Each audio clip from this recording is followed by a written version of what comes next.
Hey everybody, welcome to the Laugh Lab podcast. I'm Dave Kopp, this is Jason Wabshall, and today on the show we are so honored we have the king, Andrew Crone! Thank you. No pressure. King, I like that. Yeah, I like man. that. We hear a lot about you. All this guy does is talk about you. Biggest fan. We had a show last weekend and you murdered twice in a row. What show was that? The Vernon show. Oh, remember? yeah, right. We did Vernon and What was that when I was in Toronto? You showed me that picture. Yeah, you headlined. That room looks so much bigger The from new that roster. picture. The new rosters Yeah. look sick, eh?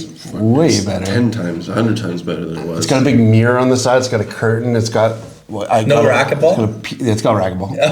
And that is You just can't that's in my rider. I will only perform my racket. Perform in places where racquetball also is played. At the same time. Where drunks may stumble in and not know this is a comedy. Yeah. So it was sweet though. That was a pretty epic show. The first show we did there, the early show. I haven't had a show. Was that the first show since its renovation? No, I think we had two. Yeah, but Joey was on too, right? So that makes a good show. Joey was on. The first show couldn't have gone better. First show was great. I had a really good set off the top. Joey fucking destroyed. I'd never seen his bit about the porta potty go so well. Yeah. It was like I didn't even want to follow him. It was like I'm so glad I brought Andrew because I was like anyone else would have been like, whoo. I was like, that was actually. It was literally like Joey crushing harder than I'd ever seen him crush on a new bit that was like so funny. Because when people are in the mood for like just disgusting humor and they're all on board, everyone in the room was on board for his like shit joke essentially. Potty humor. And it was so good. It just kept milking it People and kept love going. shit jokes and butt jokes. Joey's good at that. And Joey's really good. Yeah, and he did it for he does drag out some of those where you're like, okay. Oh, yesterday he did the early show and he must have done like that. You know that bit where he like rolls his lawnmower. He added like 10 minutes to that. Yeah, he really squeezes those letters until they're just. Yeah. It was really cool though, but he's good. And then of course Andrew goes up and on both shows, different material. It just crushes. It was the same. There's some different stuff. I know you did. I adjusted. I watched you do it. So he did a bunch of. Smart guys make adjustments. Yeah. And some of these other guys that don't like the crowd work and stuff. It's like but you don't go ask the same person. Oh, what do you do for a living? Yeah. They just told the other three. My entire act is, are you a couple? Yeah. That's my act, dude. No, that's the future of comedy. Are you guys a couple? Kyle in Toronto is like, you're a good-looking guy. Yeah. That's always good. He's always like, you're a good-looking guy. That's all of Toronto. Yeah. That's Toronto in general. No, the ability to read a crowd is way more important than I think new comics think it is. Yeah, that's for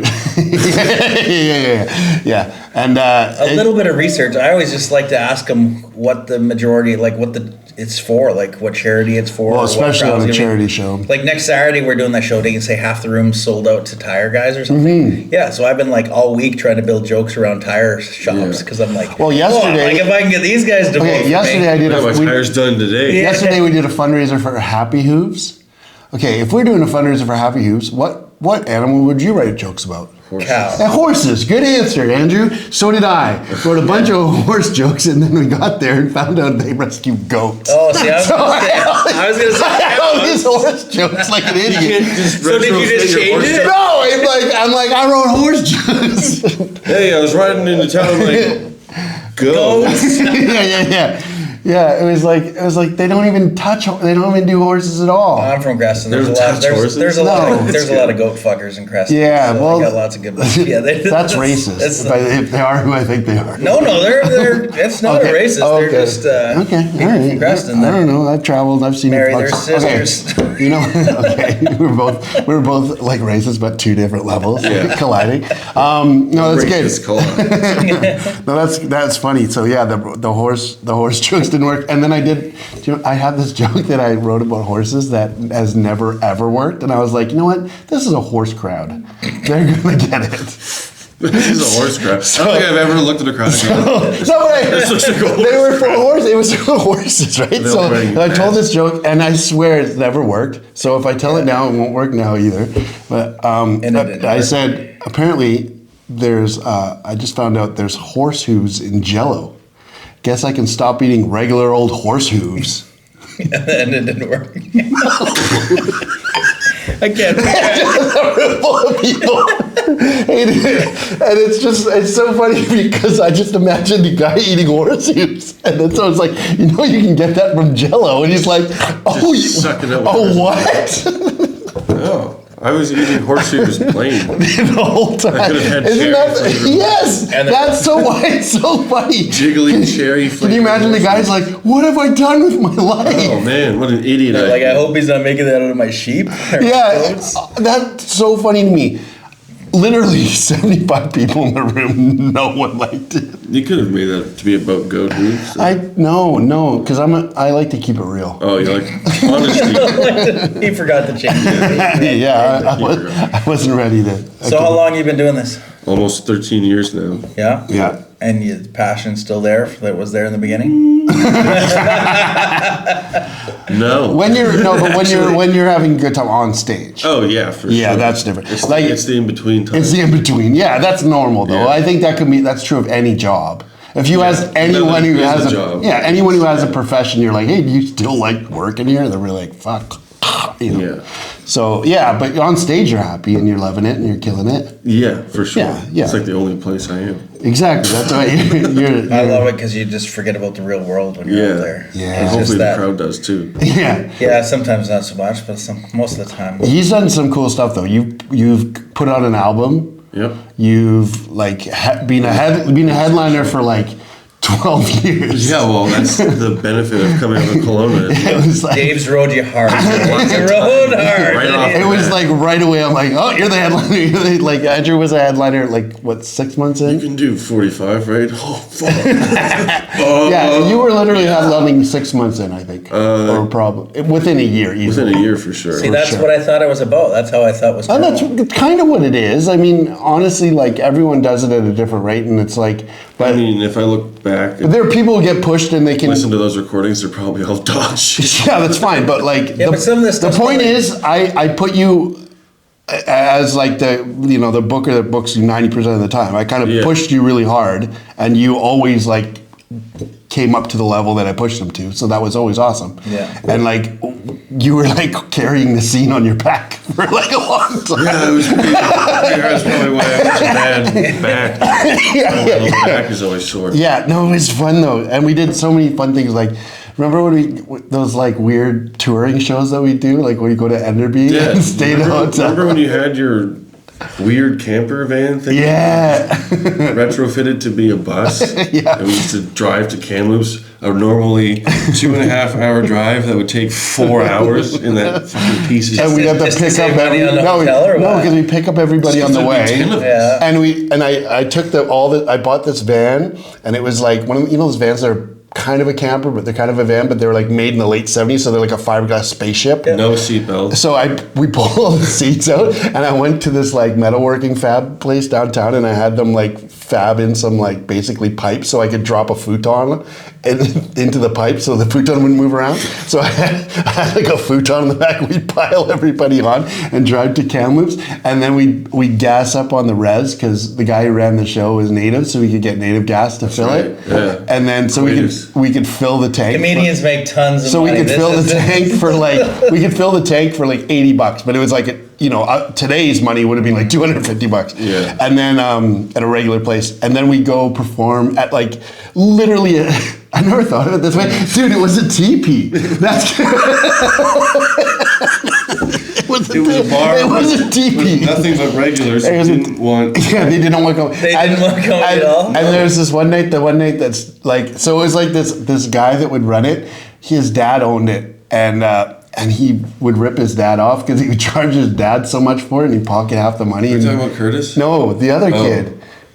Oh, that guy. Yeah, I forget his name. And it split off. And he like he was at DJ tables there and stuff. Yeah. And I know he's ripping his dad off. And the funniest night was like, so we'd get up and there's karaoke, and everyone hated it. They didn't want comedy at all. And then they like built an addition to this thing. And it had glass sliding doors. Do you remember this night? Yeah. And it had glass sliding doors, and there was like, we're doing comedy, and there's this waitress, and she was like all dolled up with like a lot of makeup, and they had the sliding glass doors closed, and she walked right in, and her whole face was on the The whole face.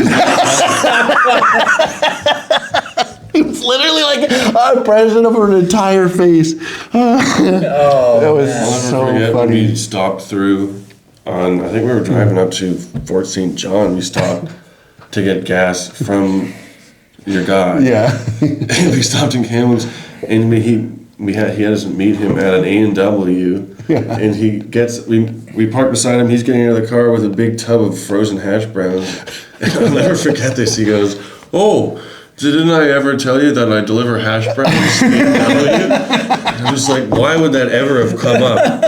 Ever in conversation. Besides me witnessing you do it. Yeah. Curtis is awesome. He's like a jack of all trades. He like does all kinds of stuff. It's crazy. So from back then to now, have you seen the scene change? Things change? It's, big time. And pro, Every good year. or bad?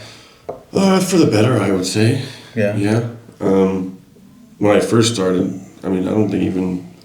The only people that are still doing it from when I first started are like you and Stuart and I guess Rob. Yeah, that's true from back then. Yeah. I don't know if Caleb still does content. Caleb, we haven't heard from Caleb since he got out of rehab. So what's the average like career lifespan you think for like a comic? Oh, that's a good question. Like, do you guys? Andrew?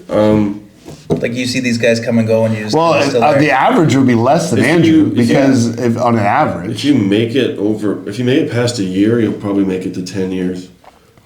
But if you make it to 10 years, then you're kind of like, I either have to kind of do this Yeah. seriously or I will give up. A lot Yeah. of people. And it's like I think for me anyways, and probably for you, is like what I thought was the kind of arc of comedy when we started isn't the arc that it became. I think it's like No. I thought it was like back then it was like, oh, you become this touring thing. That was kind of the peak, was like you become a touring headliner. That was like the real goal. For and then Canada, for Canada, and then you realize you're like, oh, that's the worst part.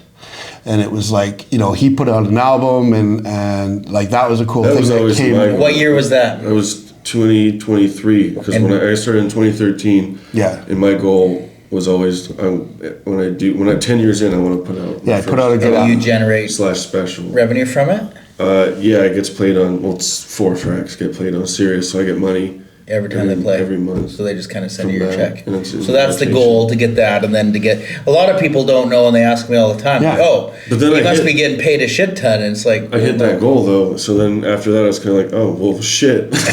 Yeah, but that's Now what? I no, need a new but goal. Now Netflix. is the Netflix goal. or guess. the my day job. or the equivalent. The equivalent would be like you Make could, enough from touring and Sirius to I was quit gonna my day ask. job. Like, I always consider a pro as if you don't have a normal job. That's Like the true definition. Like in our industry, No, like, that's just the definition like, in the like world.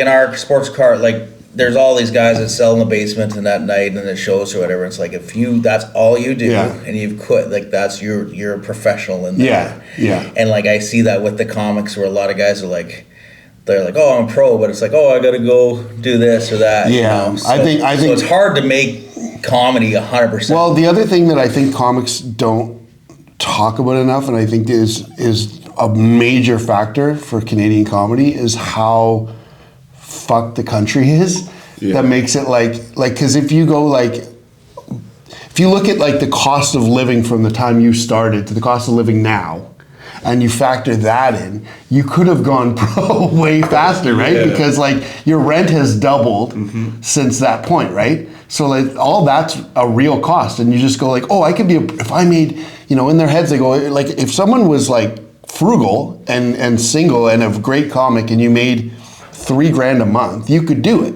But then you go in a city, if you like move to a more expensive city, where it's like if you move to Vancouver where like an apartment's $3,000, Yeah. you couldn't go pro. But even like, if they you were just making couldn't do it. $10,000 a month and you had to travel all across the country and every place and all that, it's like that money gets ate up so fast. Oh, certainly. Like it's not. Certainly, like yeah. It's not a big like. But that, like luckily- $120,000 a year as a stand-up comedian, you're not killing it, but you're doing a lot better than most. As far as comics go, As far as comics you are. you'd be killing it. Yeah. And the thing is, like, the saving grace of comics is like this album thing that he did, because like there's so many guys that do that, but then they're backed up by like some pretty good solid royalties. Yeah. So they'll be like, you'll be like, how do you do it? Because you do the math on it. And I mean, once you learn how comics operate, you can do the math. You're like, okay, if this guy's headlining once a week, you know, Yeah. and he's making X amount, which isn't that much. It's impossible. But then you go, oh, well, he's got 3 albums out in rotation. It's like, those are pretty good checks. Yeah. And the guys at the top, like you got 4 tracks on. Like imagine the guys at the top I looked it up are once because there's a site where you can look up what gets played, and I type my name, and it's like in the last 60 days, it's like, okay, you've got 100 and something plays. Yeah. And that equals out to what I. Yeah, and then you write Ivan Decker, and you're like, oh my God. I literally typed Ivan Decker and said like. It said $750,000. 60,000 plays in the last 60 days, and I was like, jeez. Yeah. I did the math on the money. I was like, jeez. Yeah, they even have the number on the thing. Well, I know you were showing me, I won't say the name, but you were showing me It doesn't somebody's matter. video on YouTube, and it's like, they've had 3,000 hits in a year. Yeah. And I'm like, man, I get pissed if we put up a video in the store and it doesn't get 2,000 hits in 3 days. That's the thing. That's the reason why there are niche comics, right? Yeah. Because if you're just a comic, then it's hard. But if you have a weird niche, like that's almost like a cheat code, because suddenly you cross over to a totally different market. Yeah. And you go like, you know, like there's whatever, even like the more kind of like, I don't know what a good example of this would be, but like even the fucking, you know, those guys from like Texas, the Texas comedy tour, whatever, like the repairman guy, redneck stuff. Blue collar. Yeah, they like associate with a certain thing. Yeah. Then you kind of cross into that world, and you can pull those people in, which is like, if that's what you want to do, that's Well, look really how cool. much corporate, if I wasn't doing this and I could just have these, look how much corporate deals I could do with just all the people. Oh, yeah. I'm doing a show in the spring in Toronto, and the guy's like, oh, it's like a $50,000 or $60,000 budget, okay? I was like, yeah, we'll be able to make that work. And I'm like, we just did this show. Like it's stupid. So it's like, well, that's the thing. It's like everyone, like the reality of people is always different, right? Yeah. Especially different industries have different realities, and comedy is just, for better or worse, and probably for worse, it operates the way that it does. I mean, I've been doing this long enough that I can think of better ways to do it. Yeah. But it doesn't always, as we've talked about a lot. Yeah. It's not always business people doing it. Like, have you ever thought about like hiring a manager and having your stuff? I've always thought about it. Yeah, but it's the managing thing is funny in comedy, because like when I get called by managers, and I do once in a while, they're always so full of shit. Mm-hmm. And I can always sense it. Just talks like, it feels like talking to a snake, because they're trying. And they're like, oh, I got this. Like, here's an example. I got this girl from Vancouver. She's really good. I'm like, oh, what's her name? Never heard of her. How much time can she do? She can do like blah blah blah. I'm like, how much of it is really good? Like crushes. Like 10 minutes. And I was like, what? And then he's like, so I was thinking like $600. I was like, I'm gonna pay you $600 for a 10-minute. 10 minutes. You're like, I got 15 guys here. They can do 25 pretty easy. Yeah, I was like, what are you talking about? So what happens is these guys will come in, and because, as you know, and you both know, is like, when you get to a certain age, there's like, everyone thinks they know everything. When you hit about 40, there's like this thing where I've been around the world. I know how business works. I get it every day. Yeah. Someone chirping in my ear telling me how to run my comedy club. Yeah. It drives me fucking crazy, because every guy who's done anything is like, you know what you should do? Yeah. Fill this all the time. Yeah. And you're like, oh really? Sell it every show? Wow, never thought of that.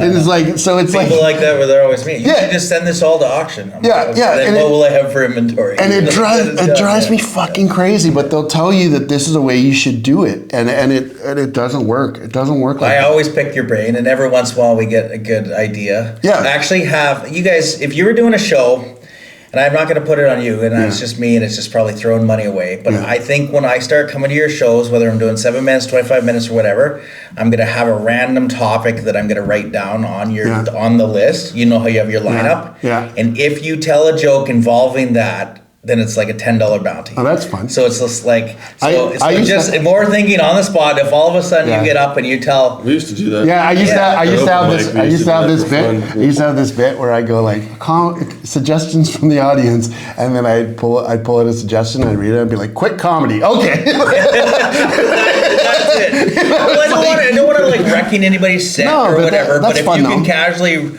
working Jeffrey Dahmer into a conversation, and not forced, not. That's what I do in my regular life. So this is so it's like, but I think a lot of the people would be really good at it. Yeah. And then some of those guys that are so like, I'm always amazed when I see the guys that are like their set from front to back it's the same. They don't improvise. They don't do nothing. It's their joke. It's their script. And I can't. Sharpening a diamond. Even the cadence. Like my fat and tall piece, I have not told that same once. And I've done it like 10 times. Like I could not get up and do the same. It was really good the last time. Yeah, I do like that line that I think I gave it to you. Oh, it worked. It worked, I'm like, I do a fat and tall story. And I'm like, I know what you're thinking. I'm not tall. And I looked at there was like the hottest, skinniest girl sitting there. Yeah. And I'm like, I know what you're thinking. I'm not tall. Yeah, it worked. It worked. You got a good laugh on that. Yeah. So, but I love like that kind of stuff. So if you could throw it in. Yeah. No. Do you try to change up a lot, or you use the same shit? I don't really tell the same joke the same way twice. Mm-hmm. Well, you're like the definition of someone who's like kind of. I always use it as an example of like you build your material up. You've crushed for like a long time on stage, which is. I don't really follow a script. I know how the joke goes. I know the lines. Because when you headline, sometimes you'll do an hour. Yeah. Which is really fucking. There's only a handful of guys that can do that. Depends how much I'm cooking, really. I've got two. I'm headlining or featuring or whatever on Saturday. Yeah. At 25, and then next Saturday I have another 25. And you're gonna try and I'm make gonna it do total 225, not one, because Are a you lot gonna of people record are them? coming to both. Are you gonna record them? I doubt it. But just record them for yourself. Yeah, well, Katie always usually does. The just problem with record Katie them. is she laughs too much at my jokes. That's one of the So problems. I can't hear her. I can't hear my stuff because she'll be laughing at something. I'm like, she's heard this 20 times. Why the fuck is she laughing? you're just lucky she's there. But that's true. Yeah, she could easily not go. But I want to do two totally different 25s. Like total. That'd be awesome. That's my goal because I'm like, awesome. how often you get a chance to do 2 weekends back to back? At Dakota's like very often, actually. Well, if you're good, yeah. He's like, let's. Well, the 8:30 slot on Saturday is pretty good. Yeah. I'm happy to be doing it. No, and it's going to be awesome. And you've I don't think I'm gonna to win on Saturday, but it's just fun to go. Oh yeah, because that's that contest we're sending. It's you, Amanda, and Joey. Yeah, Joey. I mean, Joey's killer, and I don't know who Amanda is. Oh, you haven't I've never met met her? her, yeah. She's also very She's good. very good. Yeah, so- Very good. So she could easily win it too. Yeah. You're fucked. So that's okay. I can afford my own $2.99 flight to Toronto. Yeah. And those guys will. No, they'll be happy I'm sure to go. I can find and some it's, time And there. it's not even Toronto, it's St. Catharines. Oh, fuck it. I didn't read the fine print. I thought it was working in a business trip. It's like you're going to Kelowna? Yeah, Fruitvale. Winfield, yeah. So where's your favorite show of all time? Where was it at? Oh, God, I don't know. You must have. Like, was there a place that was like, fuck, I'd go back, do that stuff? Dawson Creek. Yeah, dude, Dawson Creek. Dawson Creek was. This is okay. I'll tell this story. I'll tell this story. It's a true story. He's the guest. I know, but I'll tell the story because he won't tell it properly. Okay. Yeah, it's true. I'm a terrible storyteller. He'll be modest about it. This is what happened. So we're on this trip, and there's there's like all us guys, and there's like we called it Magnificent Seven. It was basically like you, me, Kyle, Joey, Jordan, like a bunch of dudes, and not Joey though. I don't know why I said Joey. Joey wasn't there. But anyways, there's 7 of us, and we're going on this trip, and we're all razzing each other a bunch on the trip. And one of the things we were razzing Kyle Patton, was that he just does crowd work, and he doesn't have any jokes. And then we kept like hammering him that he doesn't have jokes. And then Andrew's like, I'm gonna do no jokes. And then we did this like Dawson Creek. It's literally in a bowling alley. So I was hosting, and it was Stage was between 2 gutter balls. literally between 2 guys, like just, and it wasn't even a stage. It was just like that's where we're You're just performing, standing and there they just bowling? put people all around. And Were guys still they bowling? sold the Like whole beside us. place out. Yeah, no one was bowling. And did you go last? I think I was. No, I wasn't last. Kyle was last. Kyle was like, so I was before But Kyle. Andrew was like, I'm gonna do crowd work. all Fuck the you, crowd Kyle. work before So he he did. just did crowd work, and he murdered. levitating. He like it wasn't like kinda, like he destroyed. We were celebrities. on that And it trip. was like, it was literally like the craziest shit I've ever seen because they never get, it was like this beautiful combination of like, all the guys were super stoked. We're all on tour. We're young enough to be excited about it. And anyways, he fucking destroyed, and it was all crowd. It was all crowd, and then Kyle had to go up afterwards, and he did fine, but it was just so funny to watch it because the whole weekend we're like, yeah, I'm gonna do crowd work. I'm gonna do it. In Toronto, It's fucking awesome. The card crowd was a little quiet for him, and he's like, "Well, I've been humbled here." yeah. Well, they came to hear about fucking Pokemon. Yeah, they wanted a Pokemon hockey card jokes. It's Yeah, of course they did. Okay, quick question. Yes, answer. Why are we running out of time? Yeah. I haven't even asked if he's been heckled yet. What's your worst heckle?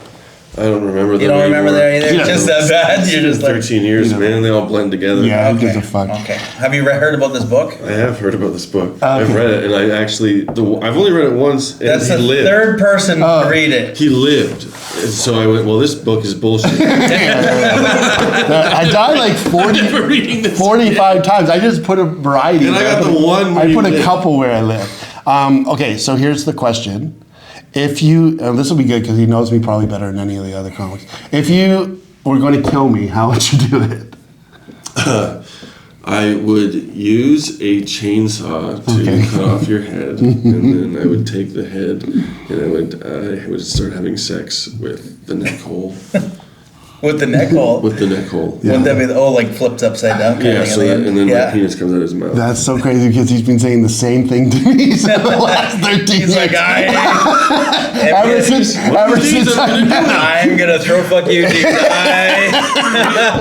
You'll most likely already be dead. There might still be some brain. Yeah, You just want to see, you want to see the eye twinkle? yeah, I can still feel it coming out my You're gonna mouth. make him You'll- talk. Do you do it from the bottom and the cock comes out the mouth? Yeah, yeah. Oh my god. He's flattering himself probably. Actually, what I'm gonna do That's is a long I'm ways. gonna stick it up through your neck hole, and it's gonna like be in your jaw, and I'm gonna make you talk. Oh, that's so nice. I was wondering why you didn't throat fuck me yet, but now I know you have to cut my head off. And then where are you gonna literally throat. Where are you Yeah. gonna put the body? Yeah, and you have to get away with I'll it. probably just leave it where. Oh, you're going to jail. Like, No, you don't no one's even gonna care. care.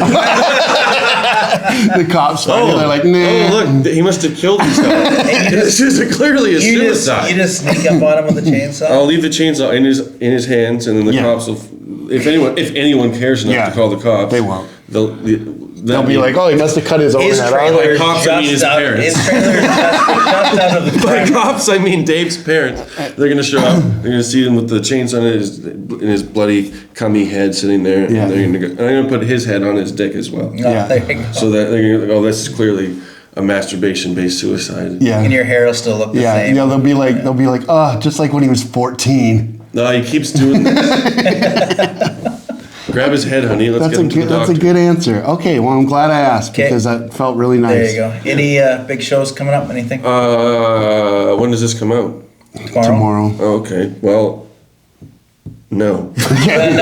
Not between now and Christmas. You know anything? Silly Sally, December 18th, I want to say. Yeah, you're on that. That's next week, right?